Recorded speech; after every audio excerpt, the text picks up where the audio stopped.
The stage door swung open, and Nora Whitehorse stepped into the Montana dust with a secret burning a hole in her heart, heavier than the 5 silver dollars in her pocket. She wasn't just looking for a job.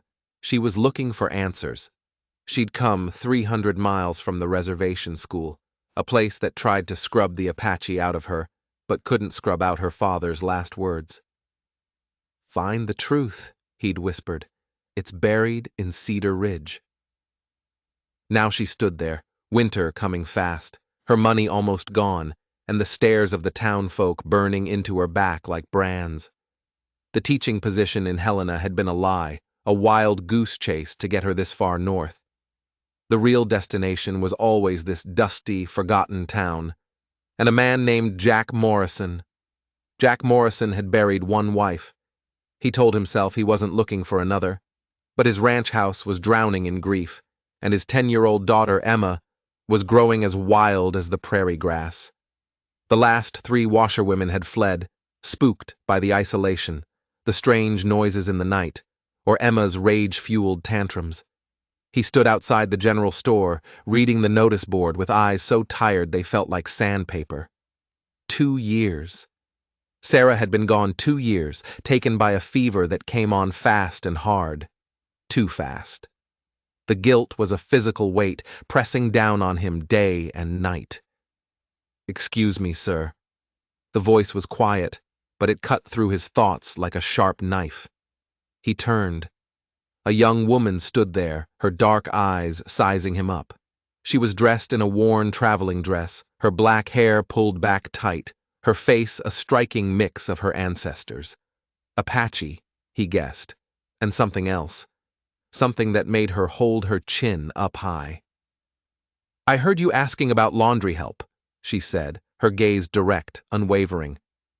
"I need work. I'm skilled with washing, mending, and general housekeeping." Jack took in the proud set of her shoulders, the calluses on her hands. This was no flighty town girl. "You have references?" "I was trained at the mission school in Arizona. I can read, write, and manage a household." She hesitated for a split second, a flicker of something in her eyes. "I have $5 to my name and nowhere to sleep tonight. Let me work at your ranch. If you're not satisfied after 1 week, you owe me nothing." The offer hung in the air between them. Around them, the town was watching, an Indian woman speaking so boldly to a white rancher. He should have said no. He should have walked away. Hiring her would be trouble. But then he thought of Emma. He thought of the cold, silent house, and he saw the steel in this woman's spine. She wasn't just looking for a job. She was looking for a foothold. "Morrison Ranch," he said, his voice gruff. 10 miles north. $2 a week plus room and board, if you prove yourself." "That's generous," she corrected, a hint of challenge in her voice. "I'll prove myself, Mr. Morrison." Jack Morrison. He tipped his hat. Nora Whitehorse. She held out her hand, like a man. He shook it. Her grip was strong, her palm rough with hard work. "When do I start?" "Now." He picked up her single carpet bag. "Fair warning. My daughter. She's been difficult, and the ranch is isolated." "I'm familiar with isolation, Mr. Morrison." Her tone was flat, but it carried the weight of a long, hard history, a history he couldn't possibly imagine. The ride to the ranch was quiet, the wagon wheels grinding on the dirt road. Jack kept stealing glances at her. An educated, mixed-blood woman ending up here, with nothing. It didn't add up. Nora stared out at the landscape, her expression unreadable. But he saw her hands, folded in her lap, trembling just slightly. Not from cold, from something else. "Your daughter," she said, breaking the silence. "What does she know about me?" "That I was hiring help." He kept his eyes on the road ahead. "She'll test you. She's tested all the others. Children do that when they're grieving." Her voice was strangely gentle. "My mother died when I was 9. I tested everyone for years." He looked over at her sharply, but she was just watching the prairie roll by, her profile stark and beautiful against the setting sun. She knew about grief. He could see it etched into her face.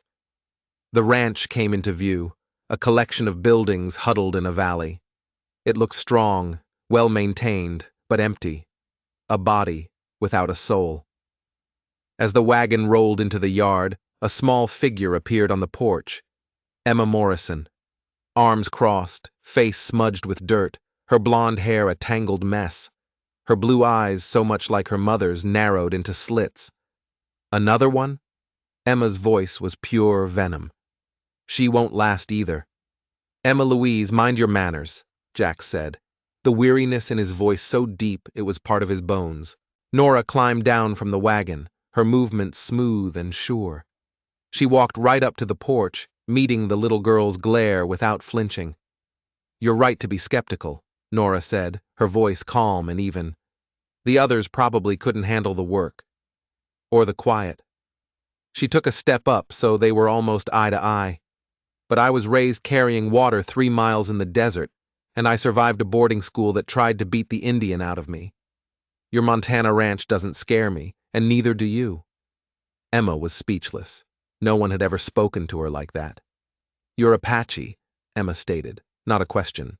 Half. My father was a cavalry officer. My mother was Chiricahua. Nora's tone was matter-of-fact. Does that bother you? Don't know yet. Emma's chin jutted out. Can you cook? Well enough. Can you ride? Better than most. Can you shoot? Emma. Jack started to warn, but Nora held up a hand, her eyes locked on the girl. Yes, Nora said. My father taught me. Can you? A flicker of something, respect maybe, crossed Emma's face. Ma was teaching me, before she got sick. Then maybe you can show me your stance sometime. Nora picked up her bag. Now, where do I sleep? Emma looked at her father, who just nodded. The little girl turned and led the way into the house. This way. Don't expect much. I never do, Nora said quietly. Jack watched them go, this strange, steely woman and his wounded daughter, and for the first time in 2 years he felt a sliver of something that wasn't despair. It might have been hope, or it might have been fear. Because Nora Whitehorse didn't feel like a washerwoman. She felt like the beginning of a storm. The first week, Nora was a ghost. She rose before dawn and worked until long after dark. She scrubbed, she mended, she cooked. She brought order to the chaos of the house with a quiet, relentless efficiency. She slept in the small room off the kitchen, the one that had belonged to Sarah's mother. It was small, cold, and she never complained. But she was also watching. Jack could feel her eyes on him when he thought she wasn't looking. She wasn't just cleaning his house. She was studying it, learning its secrets. He'd see her running a hand along a door frame, pausing in the hallway, listening to the way the floorboards creaked. She was searching for something. Slowly, she began to win over Emma, not with sweets or coddling, but with honesty. He found them in the barn one afternoon, Nora showing Emma how to brush down a horse. Your mother, Nora said, her voice low. She loved these animals, didn't she? Emma, who never spoke of her mother, just nodded, her eyes wide. How do you know that? Emma whispered. I can feel it, Nora said. Some people leave a part of themselves behind, in the places they loved. Later that week, Jack heard them talking again. Emma asked her about the mission school. They put me in a dark room for a week once, Nora said, her voice devoid of self-pity, for speaking my mother's language. What did you do? Emma asked, enthralled. I sang my mother's songs in my head over and over until I wasn't in the dark anymore. Jack backed away from the barn door, a chill running down his spine. This woman wasn't just strong, she was unbreakable, and she was teaching his daughter how to be the same. By the second week, the house felt different, alive. There were herbs growing in pots on the windowsill. The scent of baking bread filled the air. But there was a new tension, too, an unspoken current running between the three of them.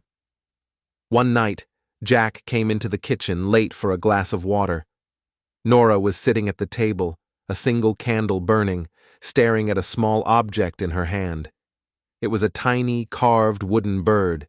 He recognized it instantly. It was Sarah's. She'd always kept it in her sewing box. "Where did you get that?" he asked, his voice sharper than he intended. Nora's head snapped up. She quickly closed her hand around the carving. "I found it, while I was cleaning." Her eyes were guarded, searching his.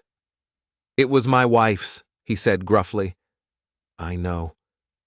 She didn't look away. "It's an Apache carving, a roadrunner, the bird that outsmarts the coyote." The room went silent. Jack's heart started to pound. Sarah was a farmer's daughter from Ohio. What was she doing with an Apache carving? He'd never even thought to ask. He'd just assumed it was some trinket she'd picked up. "She was interested in your people?" Nora's question was soft, but it felt like an accusation. I don't know," he stammered, the truth catching in his throat. He hadn't known. He hadn't paid attention. "People don't carry secrets unless they have a reason," Nora said, standing up. She placed the bird gently on the table.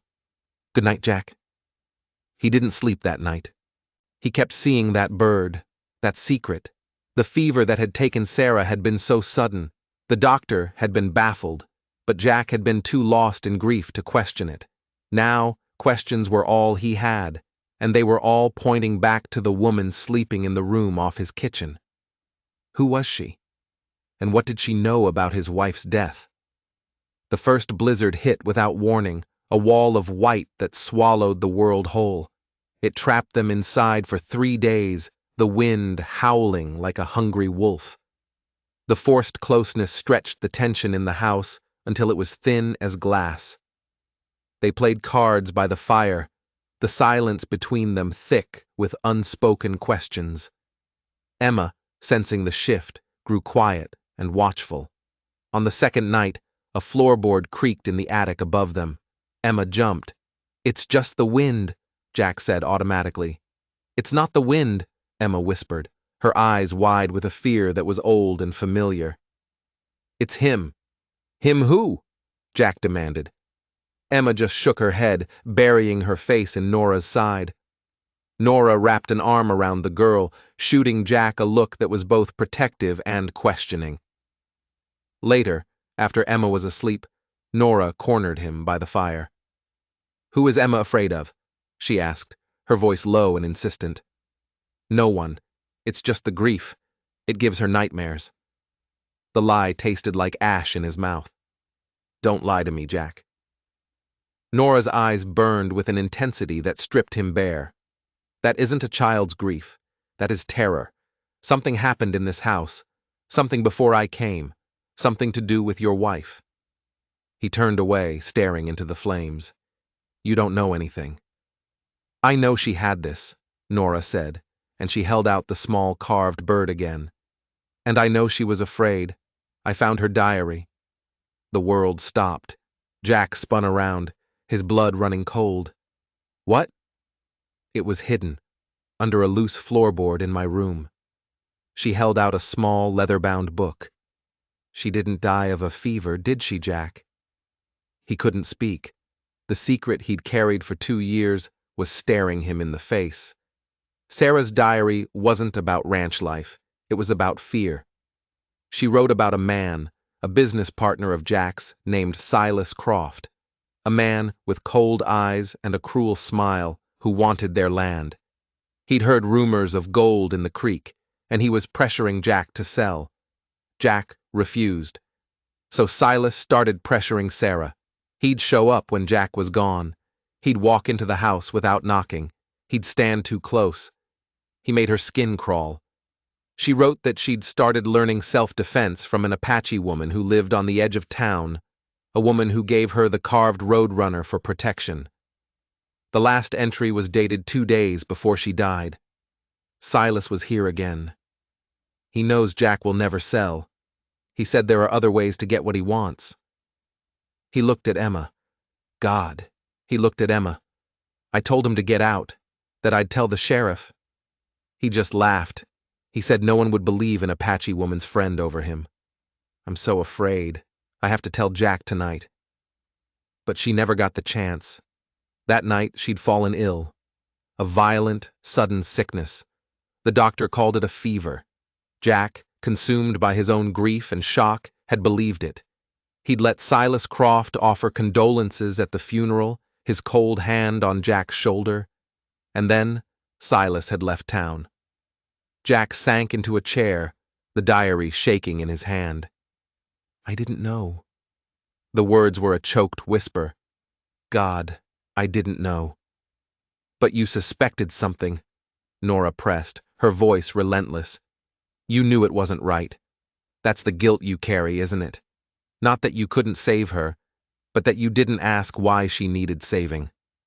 The truth hit him like a physical blow. He had failed her, utterly. He'd been so busy, so consumed with the ranch, he hadn't seen the monster standing right in his house.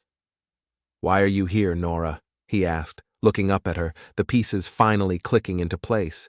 The mission school, the long journey. This wasn't a coincidence. The Apache woman, the one who gave Sarah the carving. She was my mother's cousin, Nora said, her voice finally breaking with emotion. She wrote to my father after Sarah died. She was suspicious. She said Sarah was strong and healthy. She said Silas Croft was a poison snake. But before my father could investigate, he died. A lung infection, they said, just like Sarah's fever. Now it was all clear. Her father hadn't died of an infection. He'd been silenced. His last words to me were to find the truth, she whispered, tears shining in her eyes. He said you were a good man, but a blind one. He said I had to come here, to find the proof that would hang Silas Croft.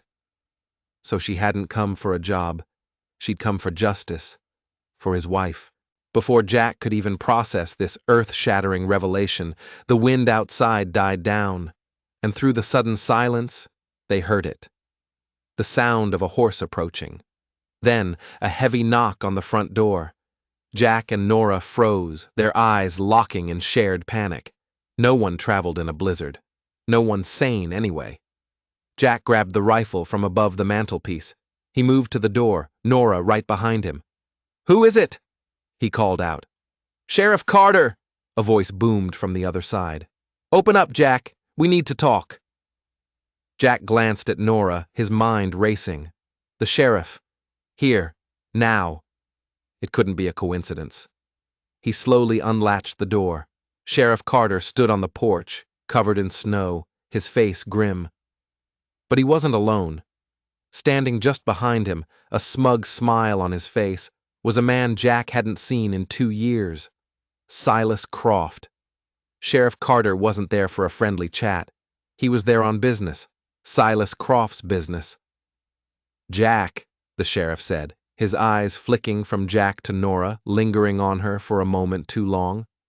"Silas here tells me you've hired some undocumented help. A stray Apache woman, he says." Silas Croft stepped forward, his eyes dripping with fake sympathy. "Jack, my friend, I was worried. A man in your position, grieving. It's easy to be taken advantage of. I came back to town, heard you had this woman living here, and I told the sheriff we had to check on you. On little Emma." He said her name like he was tasting it. Jack's hand tightened on the rifle. "She's my housekeeper," Jack said, his voice a low growl. "The law says she needs papers to be off the reservation," Carter said, his tone flat and official. "And I've got orders to escort her back. Unless, of course, she has a legal reason to be here." It was a trap. A perfectly legal, perfectly cruel trap. They were trying to remove Nora, the one person who knew the truth. With her gone, it would just be Jack's word against Silas's. And Jack's word was compromised by 2 years of silence. His mind was a whirlwind. He saw it all playing out. Nora taken away, Silas moving in on him, on Emma. The ranch, the gold, the truth, all of it lost forever. He looked at Nora. He saw the fire in her eyes, the refusal to break. She had come here for justice, walking straight into the lion's den. She had risked everything for his family, for Sarah, and in that split second, he knew what he had to do. It was insane. It was desperate. But it was the only move he had left.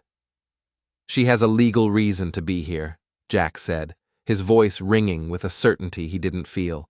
He stepped beside Nora, putting his arm around her. "She's not my housekeeper." He took a deep breath. "She's my wife." The silence on the porch was deafening. Silas Croft's smile faltered. Sheriff Carter's eyebrows shot up. Nora herself let out a sharp, audible gasp. "Your wife?" Carter stammered. "Since when?"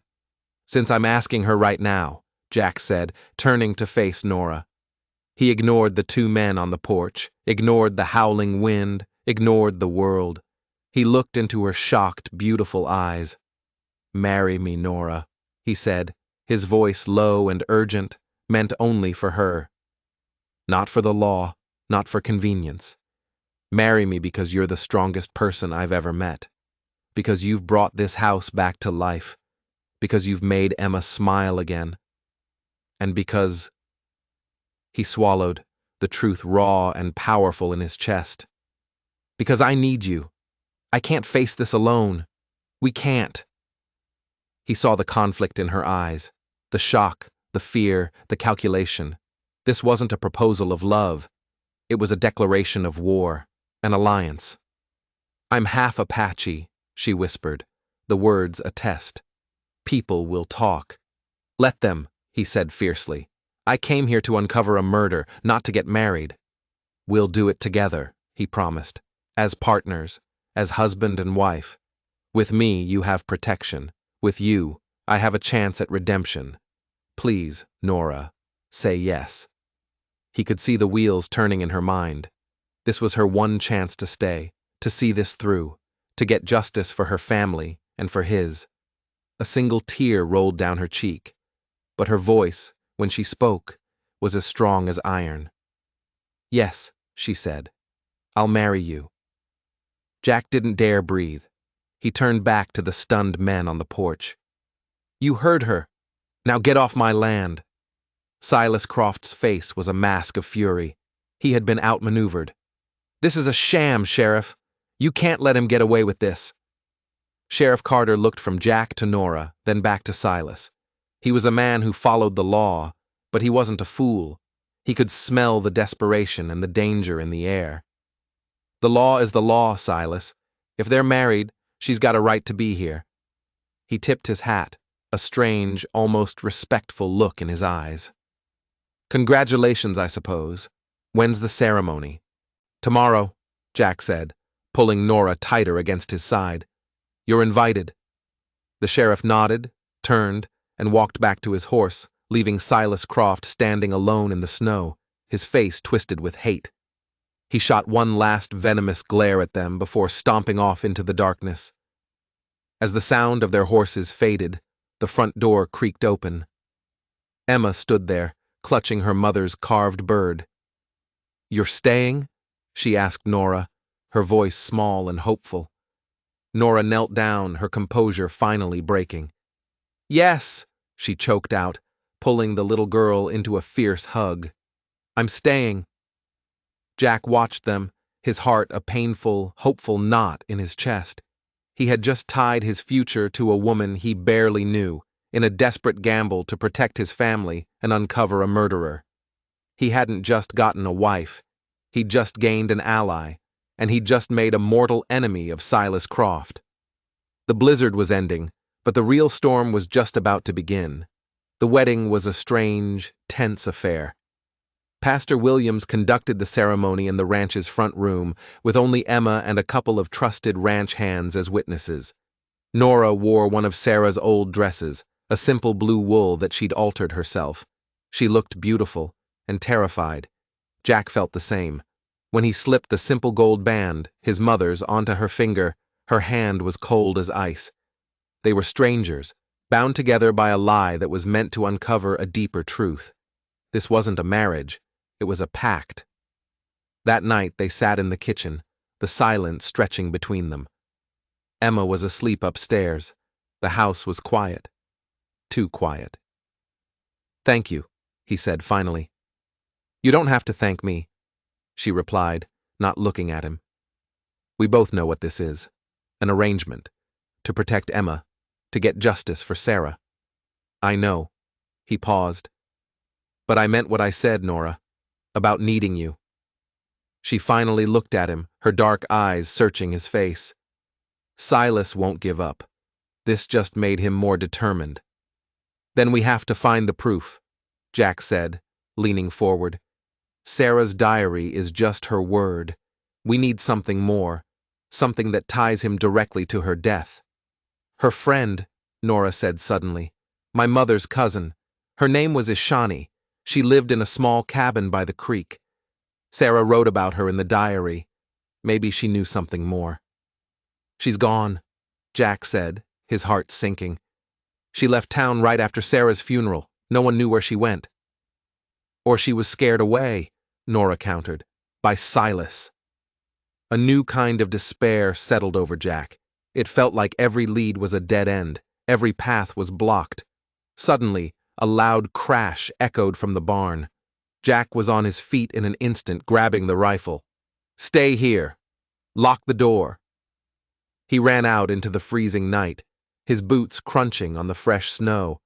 The barn door was swinging wide open. He peered into the darkness, his heart hammering against his ribs. He could hear one of the horses whinnying in distress. He lit a lantern, holding it high. The barn was a wreck. Hay bales were overturned. Tack was scattered everywhere. Someone had been searching for something. Frantically. Then he saw it. Scrawled across the wall in what looked like charcoal was a single, chilling word. Soon. It was a message from Silas. A promise. He wasn't just going to wait for them to fail. He was coming for them. Jack ran back to the house, his mind reeling. But when he burst through the kitchen door, he stopped dead. Nora was gone. The back door was wide open, swinging in the wind. A chair was knocked over.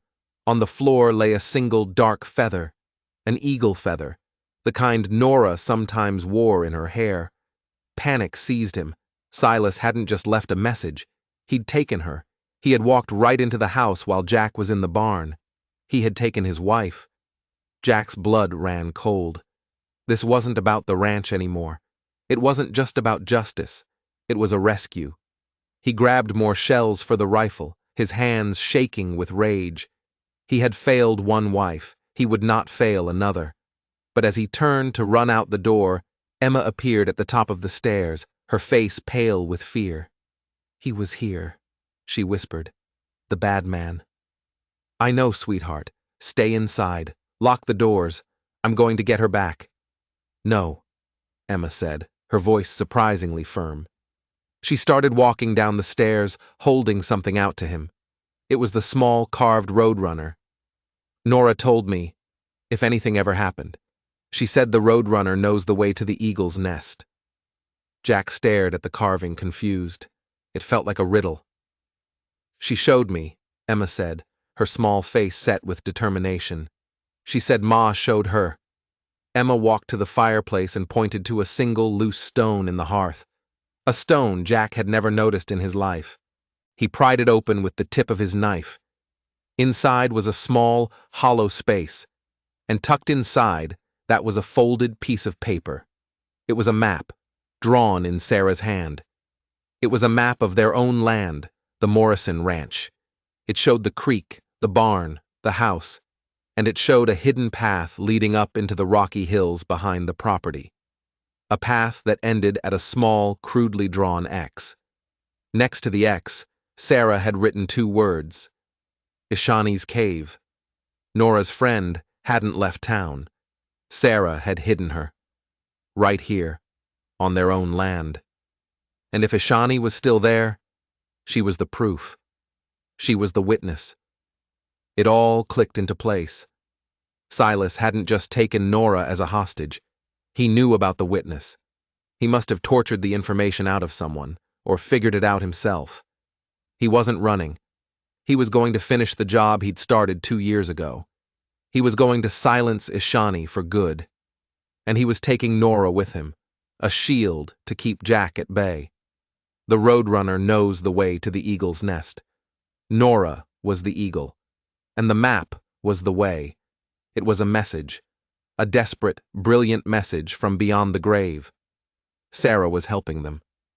Jack looked at his daughter, his fierce, brave daughter. "Stay with the hands in the bunkhouse," he ordered. "Bar the door. Don't open it for anyone but me." He kissed her forehead, tucked the map and the carving into his pocket, and ran out into the night. The hunt was on. The trail was easy to follow in the fresh snow. 2 horses heading for the hills. Jack pushed his own horse hard, the cold air burning his lungs. The map was a ghost in his pocket, a final gift from a wife he had failed. He would not fail Nora. He followed the hidden path from the map, a narrow track he never knew existed. It wound up into the treacherous, rocky terrain behind the ranch. The moon broke through the clouds, casting long, eerie shadows. He was closing the distance. He could hear their horses ahead. He found them at the mouth of a cave, cleverly hidden behind a curtain of frozen waterfall. Silas had dragged Nora off her horse. He held a knife to her throat, backing toward the darkness of the cave. "That's far enough, Morrison," Silas yelled, his voice echoing off the rocks. "I knew you'd figure it out eventually. Your wife was smarter than you, but not smart enough." "Let her go, Silas," Jack said, leveling his rifle. "Not a chance." Silas grinned, a crazed look in his eyes. "I'm going to finish this. The old woman in there, and then your new little wife, and then you. The ranch will finally be mine." From inside the cave, a voice called out, old and frail but clear. "He lies, Nora! He poisoned her! I saw it!" It was Ishani. She was alive. She was the witness. Silas cursed, dragging Nora deeper into the cave's entrance. "Drop the rifle, Jack, or she dies now." Jack's mind raced. He was too far away for a clean shot.